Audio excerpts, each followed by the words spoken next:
cambiaron la historia? ¿Qué batallas tuvieron que enfrentar?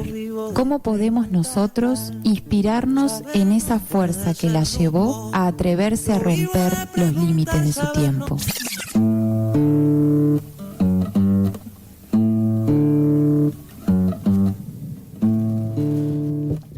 Bueno, Cecilia, muy buenas tardes, bienvenida nuevamente. Un agrado volver a compartir el estudio aquí. Buenas tardes. Estoy re contenta, hoy vengo muy entusiasmada con nuevas mujeres para conocer. Tengo algunas que son un poco desconocidas en la historia y las busqué a propósito, así que espero que les gusten y sobre todo que las podamos, como decíamos el otro día, de alguna manera revivir su obra para que su trabajo no haya sido en vano, ¿no? Bueno, sí, la verdad que ha tenido gran repercusión la columna de la semana pasada. Nos han felicitado, nos han agradecido por haber compartido este tipo de historias y que de alguna manera sin duda que nos inspiran, y más cuando más atención le pongamos a su obra y lo que han tenido que atravesar. Yo creo que nos da un poco de fuerza, hasta si no queremos también nos da. Así que para arrancar te quería preguntar, ¿no? Has traído estas 4 maravillosas mujeres la semana pasada, desconozco cuántas son esta vuelta, pero hay algo que tienen en común, algo, ¿no? Es como que algo las atraviesa a ellas, de alguna manera las identifica, ¿será? ¿O se puede decir que hay una característica particular que las pone en común? Yo creo que sí, creo que la virtud que tienen en común las 4 mujeres de las que hablamos la semana pasada y las 4 que vamos a conocer hoy es el coraje. El coraje en sus diferentes formas de manifestarse, porque a veces creemos que el coraje es simplemente el arrojo agresivo de echar para adelante contra todo, y a veces el coraje es perseverancia, a veces el coraje también es paciencia, es amor, tiene varias facetas para manifestarse, y creo que todas ellas lo que han tenido es coraje en diferentes tonalidades, por así decirlo. Sí, incluso coraje también para tener la perseverancia, de seguir hacia adelante, ¿no? Porque capaz que en el impulso todos medio que tenemos. Y de mantenerse entero también, ¿no? O sea, de decir, bueno, me mantengo íntegro y acá tengo que seguir.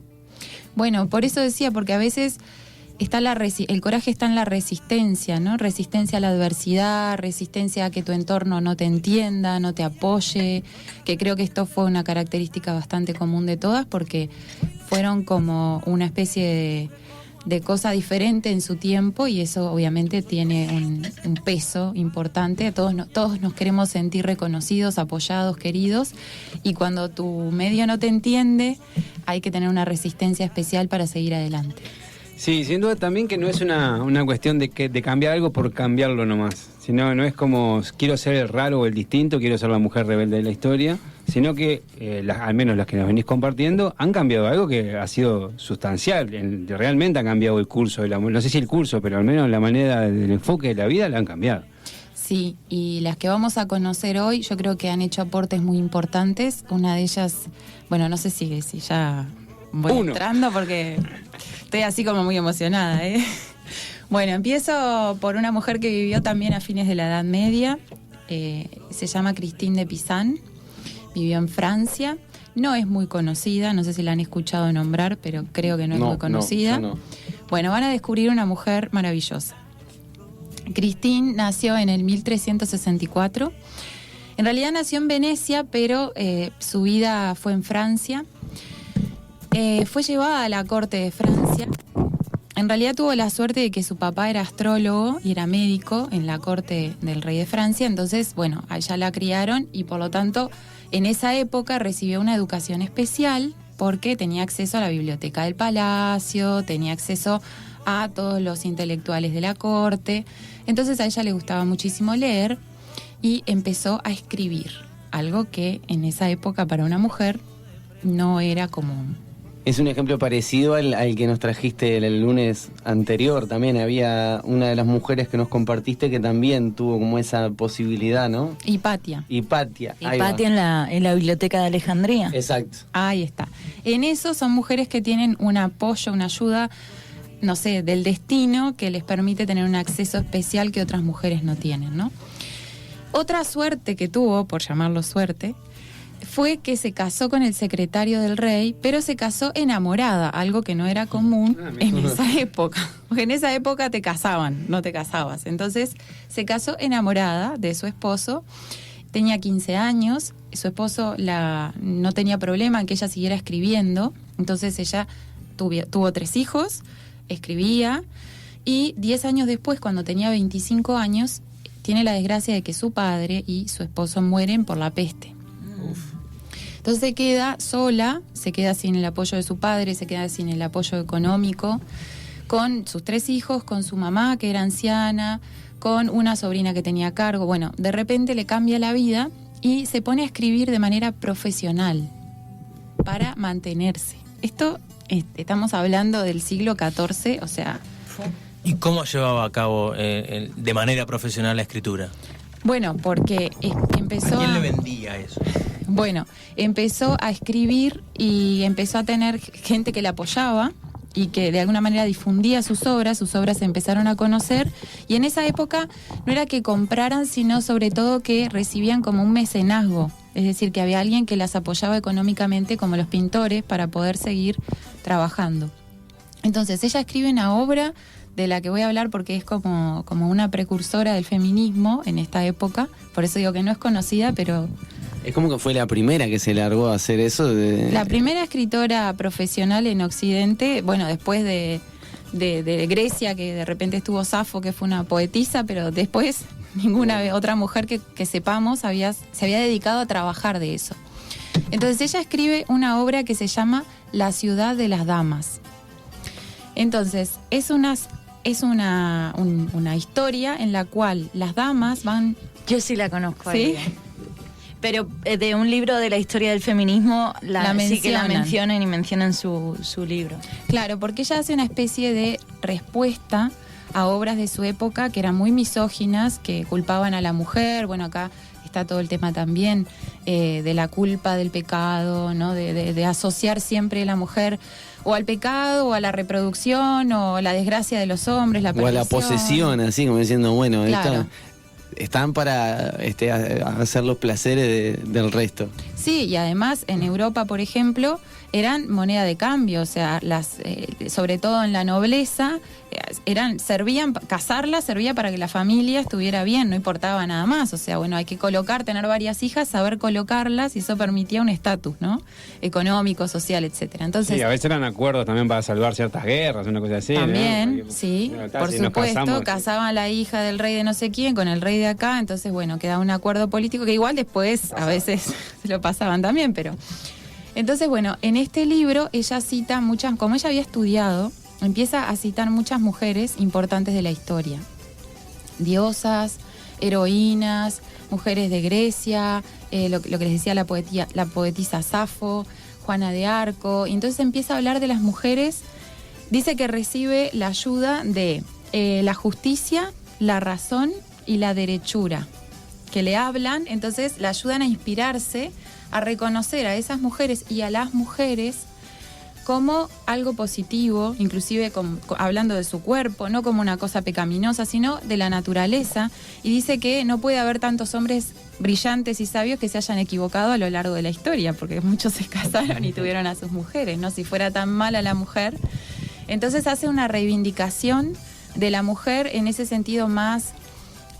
como más reconciliada consigo misma, con su situación natural como mujer, etcétera. Entonces es realmente una obra que para la época es increíble, que fue apoyada y que le permitió mantener a su familia. O sea que me gustaba traer a Christine porque me parece que es un poco olvidada, a pesar de que a veces se menciona por ahí, pero es un poco olvidada y se atrevió a esto, que imagínense la cantidad de... Y que habrá inspirado a muchísimas mujeres más a través de su, claro de su que experiencia, sí, porque imagínate, en esa época una mujer que empieza a hablar, bueno, no tengamos culpa de lo que somos, porque ella misma escribe en esta obra y dice, yo al principio me sentía mal de haber nacido mujer. O sea, es como que había una carga también para las familias, muchas veces por el tema de las herencias y todo, que estaban buscando el heredero varón, que tenían que tener muchos hijos para que la familia siguiera. En muchas culturas, no sé si muchas, pero sé de algunas en que tener una mujer era un problema, o sea, porque en realidad siempre era más útil a la hora de la sociedad el varón, ¿no? Porque servía para trabajar en la tierra, porque servía para la guerra, porque depende del contexto y la situación que estuviera viviendo ese lugar, ¿no? Mantenía el apellido. Además. Entonces, sí, a veces buscaban mucho los hijos varones y además había un problema que había una alta mortalidad infantil. Entonces, a veces tenían, bueno, de hecho, una de las mujeres que les voy a contar hoy, los padres tenían ese problema, tenían hijas, y no aparecía el hijo varón, estaban como locos porque precisaban el hijo varón, ¿no? Entonces, bueno, Christine de alguna manera demostró primero que era posible mantener a su familia, una mujer, no depender, y habló también de la independencia, de la importancia de que la mujer tenía que saber ser independiente, que tenía que reencontrarse consigo misma, buscarse a sí misma, saber ser lo que nació para ser, lo que hablábamos el otro día, tener un sentido, animarse a vivirlo. Entonces fue como muy importante en ese sentido, ¿no? ¿Y se sabe de algunas repercusiones tempranas o capaz que allá hasta que se funda el feminismo ahí empiezan a retomarse? No hay mucha información porque obviamente también, si bien tuvo buena acogida, tampoco pensemos que las masas la aclamaron, ¿no? Sí se sabe que murió con 66 años, que se fue a un convento al final de su vida, siguió escribió 15 obras en total, y bueno, se conservaron y de alguna manera esta sobre todo se sigue estudiando ahora, la de la Ciudad de las Damas, por la cantidad por la investigación además que hizo.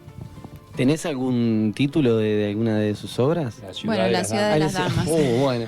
Perdón. De las otras 14. Tiene una biografía también del rey de Francia. Espera que voy a cambiar la emisora, acá voy a sintonizar FM Ciudadela. Ahora sí. ¿Qué estaba diciendo Cecilia? Perdón. Bueno, el rey de Francia, ¿sí?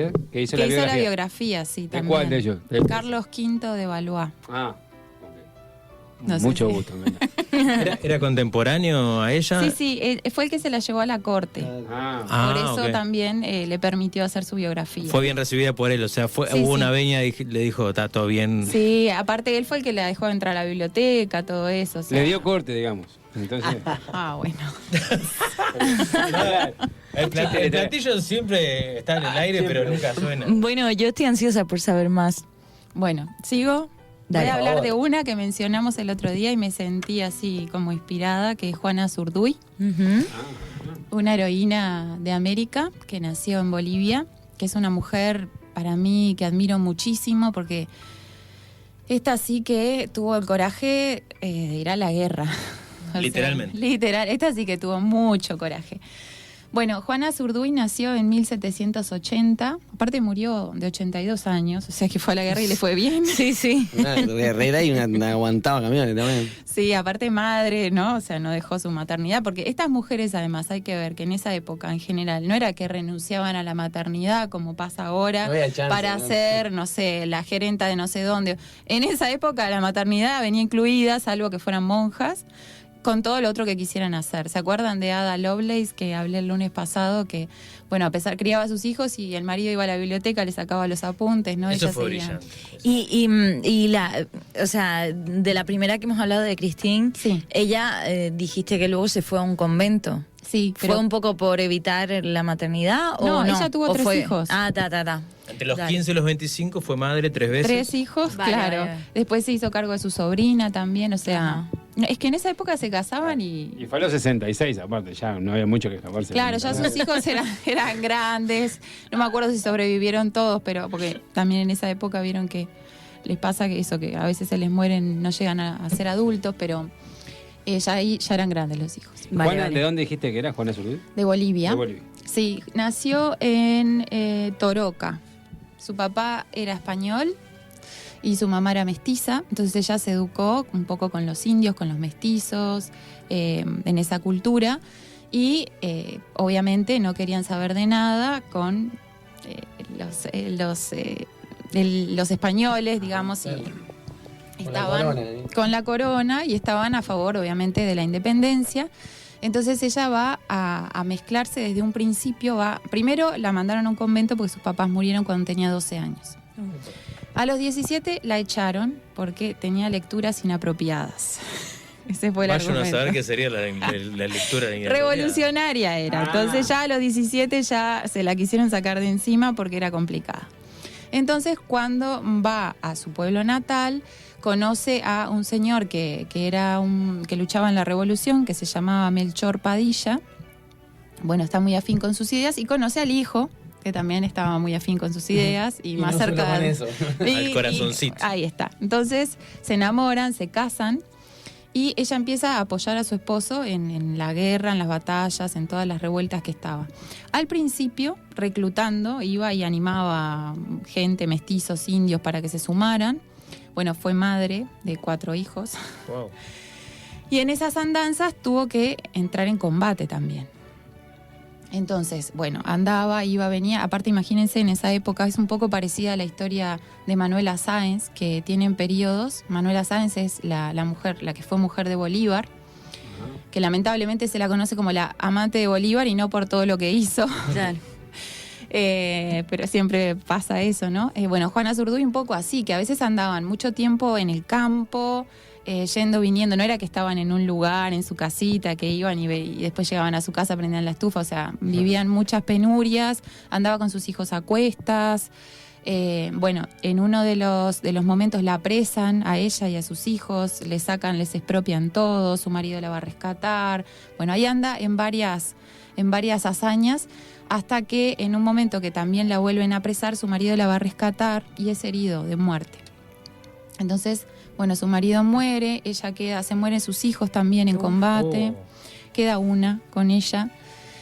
Se queda a cargo del dinero de la revolución, entonces en un momento la quieren robar, ella estaba sola con su hija, los enfrenta, se sube al caballo, se escapa con el dinero, con la hija, con todo, o sea, era bravísima. Después estuvieron a las órdenes de Belgrano, del general Belgrano, y en un momento ella tiene que liderar, bueno, es nombrada porque lidera el ataque al Cerro de Potosí, lidera ella. Porque los hombres la empiezan a respetar, porque la ven en batalla. Y claro, empieza esta mujer, y aparte la llamaban... Sí. Claro, y la llamaban la Pachamama, porque decían que era como una gran madre. O sea, la sentían como eso, con esa fuerza femenina, no solo que iba para adelante, sino que además como que los cuidaba, porque andaba atrás de las cosas, para las vituallas, para curarlos, para que hubiera alimentos. O sea, era como, por eso era la madre, ¿no? A mí me emociona muchísimo. Es muy emocionante, la verdad. Y bueno, en este ataque al Cerro Potosí, que vencen, Belgrano le concede, le entrega el sable simbólicamente y le concede el título de teniente coronel. Opa. O sea, una cosa que tampoco era común en las mujeres. Y bueno, ella después anda un tiempo más por ahí en las batallas y qué sé yo, hasta que ya se retira. La van a visitar Bolívar y Sucre a su casa y la ven en la miseria absoluta y le entregan le otorgan una pensión. Pero después, con el cambio de gobernantes, todos se la retiran y termina muriendo muy pobre, a los 82 años, pero súper pobre, en la indigencia. La entierran en una fosa común. Recién en el siglo XX, en el 1950 y pico, ahí le buscan los restos y la llevan a un lugar especial, digamos, donde le reconocen. Pero bueno, la verdad que es una mujer fuera de serie, que estaba entre las que nombramos el otro día de las antiprincesas. Sí. Porque bueno... Las ediciones del libro están muy, muy bonitas. Claro. Ediciones antiprincesas de Chirimbote. Sí. Hay unas cuantas. Está Sí, Clarice está Lispector. también, está Violeta Parra. Sí, Frida Kahlo. Frida Kahlo también. Alfonsina Storni, creo. No recuerdo a ella, ¿no? Y también hay antihéroes, que está Galeano, Cortázar. está Cortázar. Y bueno, no me acuerdo de todo, pero... Ya le hicimos el chivo, Sí, pasamos sí. el chivo. Total. Acá no hace falta preguntar si fue referente en el momento o si llegó tarde la ¿cómo se llama? El reconocimiento. Acá, en el mismísimo momento en que Belgrano le otorga ese sable simbólico, es fuerte y seguramente para ella, en los que son contemporáneos a ella, no solamente no la miraban de costado, sino que la miraban con muchísimo orgullo quizás, y hay que... hay que poner en contexto esto. Una cosa es ir a la batalla en una línea atrás, y otra cosa es ir adelante, ser primera línea, como se estaba hablando ahora, el tema de la pandemia, la gente de la salud. Bueno, es ir adelante y liderar un cuerpo de ejército que debe ser jodidazo. La verdad... Porque aparte hay que ver que no es solamente... Ahora lo vemos en algunas películas que son muy realistas en ese sentido. No es solamente ir a pelear, es todo lo que conlleva, o sea, toda la desgracia que hay alrededor, gente amputada, gente herida, gente con infecciones, gente que son tus amigos, tus allegados. Toda la energía previa, todo lo que tenés que pensar antes, o sea, y todo el contexto horripilante que se manifiesta en el momento en que se empieza a dar todo eso, ¿no? Imagínate una madre con 4 hijos que cada día que vas a eso no sabes si volvés, o sea... ¿Y cómo? Si volvés, ¿cómo volvés? ¿No? O sea, la verdad es que es realmente un valor, porque uno habla así desde acá, que nosotros estamos tranquilos, sentados acá, pero realmente tomar la decisión y echar para adelante, como decimos, en esas cosas, realmente hay que tener mucho valor, ¿no? Y ese lado femenino que no es, bueno, la princesa o la reina, o es una mujer de pueblo, de a pie, medio mestiza, que bueno, que fue contra la corona y contra todo por esos ideales, ¿no? ¿Ibas a decir algo, Pauli? No. La magia, claro, la magia potente que tiene es demostrar con el ejemplo, ¿no? De decir yo mando a hacer, o bueno, como estamos muy medio acostumbrados, sino que los clásicos, como los grandes capitanes y generales de la historia, eso me hizo acordar a ella, de ir en primera línea, ir mostrando, como decía Gastón, ¿no? Es que el respeto, sobre todo en el caso de una mujer en esta situación, el respeto de los hombres se los gana echando para adelante, o sea, estando ahí, ¿no? Una consulta, capaz que te mato con esto, pero se ha repetido, no digo una Juana, pero sí algún reconocimiento de esas características a alguna otra mujer en el ejército, en Latinoamérica. Bueno, a Manuela Sáenz la nombraron la Caballeresa del Sol, que también estuvo en combate. Fue un pelín después. Sí. Un poquito fue después, pero ahí sí. Un poco después, no me acuerdo ahora el año, pero también la historia de Manuela Sáenz es muy interesante porque es lo que decía, como que pasa la historia, bueno, con Juana de Azurduy con relación a lo que decías, en el momento es reconocida, pero después en la historia estudiamos a San Martín, a Bolívar, a Belgrano mismo. A Belgrano, y no estudiamos mucho Juana de Azurduy, ¿no? O sea, no se enseña a la par. Y bueno, te decía, Manuela Sáenz, por ejemplo, acompañó mucho a Bolívar, pero tuvo un trabajo impresionante en contactos, en reclutar gente, en protegerlo. Incluso se le llamó en un momento la libertadora del libertador, porque se salió a defenderlo. Él estaba durmiendo y ella sintió ruidos, vio que lo venían a buscar, obviamente lo venían a buscar para matarlo. Le dijo que se escapara por el balcón y ella salió a enfrentarlos. La golpearon, la hirieron, todo. O sea que salió así, hecho para adelante también. Estas mujeres eran... Una fiera. Sí. Bueno, nos trajiste una canción. Sí. Como para inspirarnos, quizás. Sí, es un romance de Clara Schumann, que es la esposa del compositor Schumann, que es tan conocido, pero ella quizá también no es tan conocida, pero fue una mujer impresionante porque también compuso mucha música y tuvo una vida muy difícil porque aparte de ser mamá de muchos hijos, tuvo que acompañar a su marido en una enfermedad muchos años que le impidió desarrollarse como música, y a pesar de eso siguió componiendo. Y bueno, quise también, ya que no me daba el tiempo para hablar de todas, por lo menos traerla en una composición, en una música. Bueno, vamos a escuchar entonces.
Bueno, continuamos aquí en la columna de filosofía, hablando con Cecilia Silva, que nos está contando historias de mujeres que hicieron aportes maravillosos a la historia y que con coraje fueron hacia donde querían ir, y que bueno, es cierto que hoy en día de muchas de ellas no se conoce nada, porque no fue como costumbre de la historia contar este tipo de historias sobre mujeres, ¿no?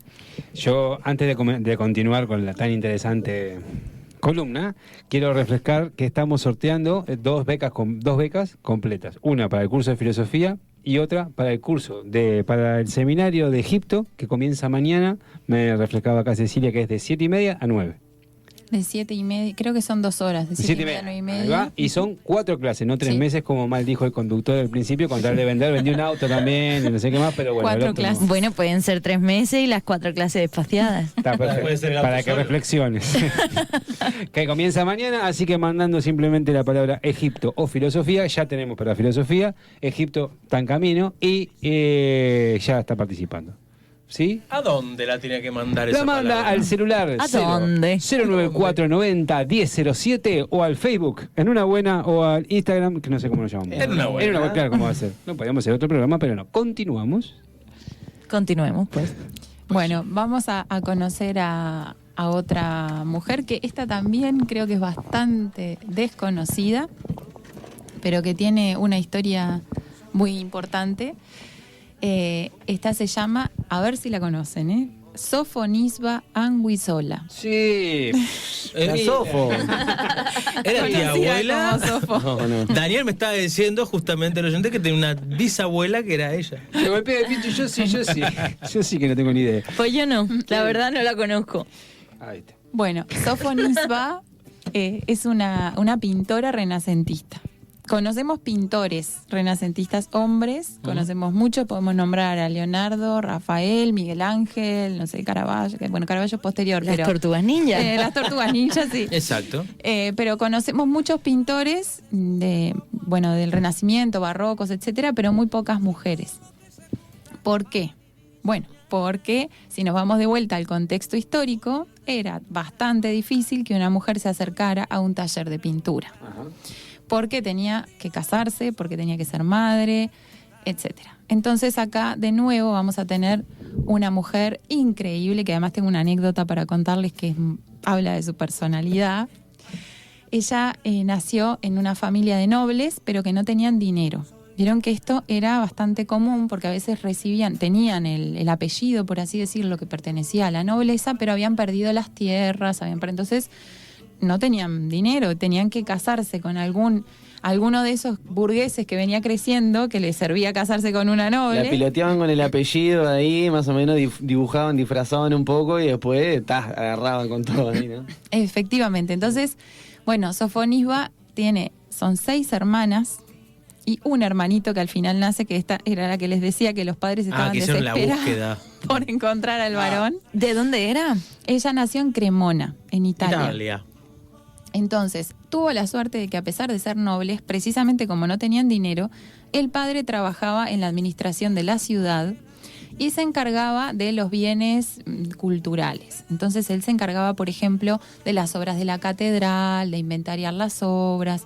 Entonces, eso hizo que Sofonisba tuviera acceso al arte, a la educación en el arte, que a la madre no le gustaba mucho, porque la verdad la madre prefería que se dedicara a lo suyo, pero a Sofonisba le gustaba, el padre la dejaba. Entonces, como a otras hermanas también les gustaba la pintura, las dejó ir, porque aparte, fíjense ustedes que una mujer no podía ir sola en esa época a un lugar. Quedaba mal, claro, un chaperón, una chaperona, alguien que la acompañara, porque si no estaba mal visto. Entonces, fueron con una de sus hermanas al taller de un pintor de Cremona que se llamaba Bernardino Campi y empezaron a tomar clases de pintura.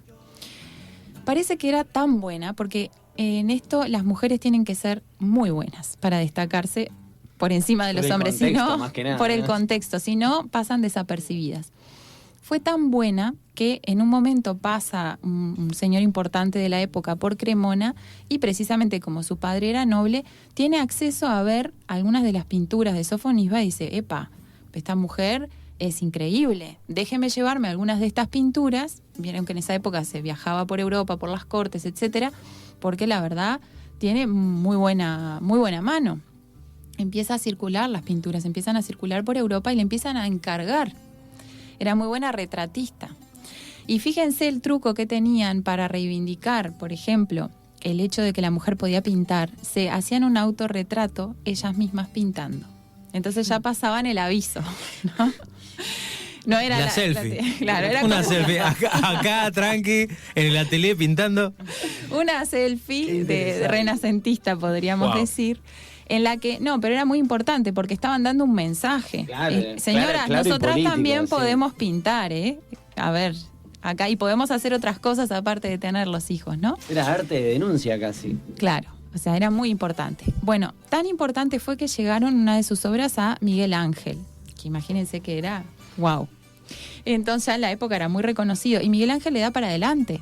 Le dice, pero usted pinta muy bien, siga pintando. Bueno, tanto es así que llegan las pinturas a la corte del rey de España. Y dice, yo quiero a esta señora conmigo. Entonces la llevan también a la corte, ella se muda. Aparte era muy bien educada, era una mujer que realmente sabía de todo para su época. Entonces la llevan a la corte del rey de España y ella empieza a pintar oficialmente en la corte, algo que también para una mujer no era común. Capaz que no sabes, pero ¿le podía decir que no al rey? Ok, no, porque capaz que decía, yo la quiero llevar era un conmigo. súper privilegio, porque en realidad la invitaban como dama de la corte, porque él se iba a casar con Isabel de Valois. Entonces dice, bueno, que te quiero como dama en la corte. Era muy difícil que dijeran que no, porque era todo un estatus. Claro, y que no la estaba obligando a casarse con nadie, Claro. ni la estaba, o sea, le iba a dar un lugar donde pudiera ella desarrollar su arte. Y la estaba valorando por lo que hacía, no por lo que podía hacer. Claro, porque además Está emocionado, Sergio. Las lágrimas. No, pregunto porque además se repitió bastante en estas historias que estás contando eso de como apadrinar a las mujeres y llevarlas, bueno, justamente los hombres también a participar pasaba. dentro de la realeza. Con los hombres también, y de hecho esto es una cosa que para las mujeres van a hacer en el siglo XII con Leonor de Aquitania, que fue reina de Francia, reina de Inglaterra. No voy a hablar de ella porque no me da el tiempo, pero otra gran mujer. Tercera. La nombro porque fue la que impuso sobre todo el tema de que las cortes tuvieran cultura. El amor cortés, el tema de traer pintores, traer escritores, o sea, que la corte antes no era así. Nosotros tenemos la idea de esa corte con los sabios, pero es del siglo XII en adelante con esta reina. ¿Y cuál es la anécdota que tenés para contarnos de ella? Bueno, ella se fue a la corte, hizo una cosa muy importante que fue enseñarle a pintar a la reina, porque hay que ver que tampoco las nobles tenían acceso a esto. O sea, una reina no podía ir a un taller de pintura. Entonces, si le gustaba la pintura, no tenía manera de desarrollarse. Entonces, le enseñó, instauró como ese vínculo maestra-discípula. Entonces, las nobles podían tener una maestra pintora sin exponerse, sin estar con hombres, todo eso, y aprender el oficio de pintar. Entonces, bueno, después que estaba algunos años en la corte, se casa y se va para Sicilia. Y ahí se le muere el marido, ella sigue pintando, sigue vendiendo cuadros, le siguen encargando, y sustenta a toda su familia con su trabajo. Y la anécdota es que en un momento, después que quedó viuda, conoce a un marino mercante. Y ella seguía en vínculo con el rey de España y obviamente en esa época había muerto su padre, su hermano era el que decidía con quién se podía casar, ¿no? Y ella conoce al marino mercante y se casa. Y le llega una nota del enviado del rey de no sé qué que le dice, no se puede casar con ese señor. Qué lástima, dice ella. ¿Quién te preguntó, no? Y le echó la culpa a la tardanza en las comunicaciones en esa época. Y dice, qué pena que me llegó la carta después que ya estaba todo cocinado. Era tan lento el internet en esa época que llevaba. Lo cual habla también de su personalidad. Claro. O sea, que no le importó nada y hizo lo que quiso, se casó con este marino mercante que estaba enamorada y siguió pintando toda su vida. Y cuando tenía 92 años que muere. Vivió muchísimo. La visitó un pintor muy famoso que se llama Van Dyck, que la quería conocer porque era una celebridad en Europa, y la retrató. y ella, que estaba ciega, le dice: tenga cuidado usted cuando maneja las luces y las sombras, no me marque mucho las arrugas. Un amor. Así que la verdad que fue una pintora que fue muy importante, esta sí, porque inspiró a otras, Lavinia Fontana, Artemisia Gentileschi, que son otras pintoras italianas que hoy en día están expuestas, tanto Sofonisba como Artemisia y Lavinia están en los grandes museos, están en el Louvre. La obra se recuperó porque muchas veces se había atribuido a sus maestros hombres y se hicieron investigaciones y bueno, se descubrió que era de ellas. Están en los grandes museos de Europa, de Estados Unidos, con lo cual tienen inclusive el Museo del Prado hizo una exposición a fines del año pasado y principios de dedicada a Sofonisba y a Lavinia Fontana especialmente, o sea que tienen, bueno, ahora tienen muchas obras expuestas, todas las podemos conocer, tienen otra temática a la hora de pintar, diferente, otra visión del mundo, sí. Entonces, la verdad que me encantó esta mujer también. ¿Serán estudiadas en las facultades o demás? Sí, también. Ahora sí, porque aparte se les reconoce una determinada influencia. Yo no voy a hablar de lo técnico porque no es mi tema, pero sí se les reconoce que tienen evidentemente, por ejemplo, en el caso de ella se dice que usaba unos pinceles que tenían tipo 3 pelitos para hacer ciertos detalles. O sea que usaba una técnica particular que la empezó a usar ella, por ejemplo. Y creo que en la medida que se siga estudiando se van a conocer más detalles y vamos a ir descubriendo más cosas, ¿no? Claro. Más fascinantes. Es que cada vez que termina una, quedamos extasiados, queda este espacio de silencio y ahora tomamos aire para la próxima. Hay más, ¿no? Sí, una más. Nada más. Me estaba asustando ya. ¿Y el poema? Sí. El poema de Juana. Sorpresa. Ah, sí. ¿Hasta qué hora tenemos? La sorpresa es que no saben lo que va a pasar después. ¿A qué no saben qué va a leer? ¿Qué va a leer? Era sorpresa. Queda la cara de enojado, ¿verdad? Hay alguien que está colorado, un estrellero. No, eso es el calor. Eso es el calor. Sí. Bueno, antes de pasar a la sorpresa, no tan sorpresa. ¿Cuál será? Tenemos una torta. No sé si sirve para amenizar este momento. Vendemos rifas. Sí, a mitad de precio la torta. Esa es la sorpresa. Bueno, voy a hablar de una mujer que sí es más conocida, pero que es súper fundamental en la historia de la ciencia, que es Marie Curie, que además tuvo una vida durísima y creo que es a destacar la personalidad de Marie Curie, más allá de la obra científica, porque creo que cualquiera de nosotros se hubiera desanimado en el camino. Marie Curie nació en 1867 en Varsovia, en Polonia. Bueno, se llamaba Maria Sklodowska. Bien. El apellido lo toma del marido. Creo que también la nombramos todos Marie Curie porque si no, no la podríamos nombrar. Un poco por conveniencia, un poco por, cosas legales. Bueno, ella nació en Varsovia, también tenía varios hermanos, muere su mamá, era muy, muy rápida, a los 4 años ya sabía leer, le gustaba mucho estudiar, y a los 11 años muere su mamá de tuberculosis, entonces ya ahí tiene un tema, o sea, emocionalmente fuerte. Y a los 15 años termina el liceo, lo que sería el liceo en Varsovia, y en Polonia las mujeres no podían ir a la universidad. Pero fue como una adelantada, quiere decir, o se terminaba a los 15 años en el secundario. Ahí lo terminó como había que terminar. Ah, está bien, perfecto.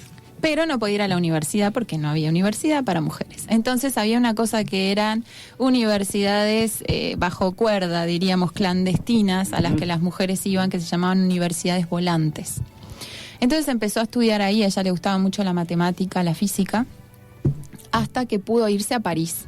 París en esa época era wow, o sea, el centro al que cualquiera que quisiera ir a estudiar tenía que poder ir a París, ¿no?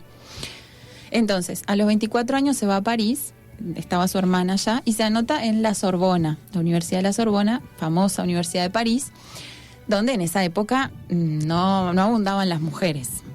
Y también hay que entender que las mujeres, a pesar de que de repente las dejaban inscribirse, en el día a día era durísimo, porque tenían que entrar al final del resto, porque sufrían lo que hoy diríamos un bullying permanente. Eso te iba a decir, me imagino que no debía ser nada fácil el trato. Y tenían que ser mega brillantes, porque si no, los profesores, los compañeros, o sea... Es como lo dijiste, iba a decir que es como lo que dijiste de la pintora anterior, que tenía que hacerlo aún mejor que los hombres, porque si no, no. Yo iba no a preguntar por ahí, ¿no? Si se les exigía más Sí. por ser mujeres, y vos querés venir a estudiar, mirá, ahí tenés. Sí, porque aparte había una especie de hostigamiento. A veces alguno era piola, pero como la para no sentirse mayoría... culpable después, ¿no? De ser, claro. Entonces, o sea, era realmente, por eso digo que quizá muchos de nosotros en esa situación, no sé si hubiéramos tenido la fuerza para seguir, ¿no? Uno hubiera dicho, es que se me hace tan difícil que se justificaría. Sin embargo, no solo se anotó en la Sorbona y pasó todo eso,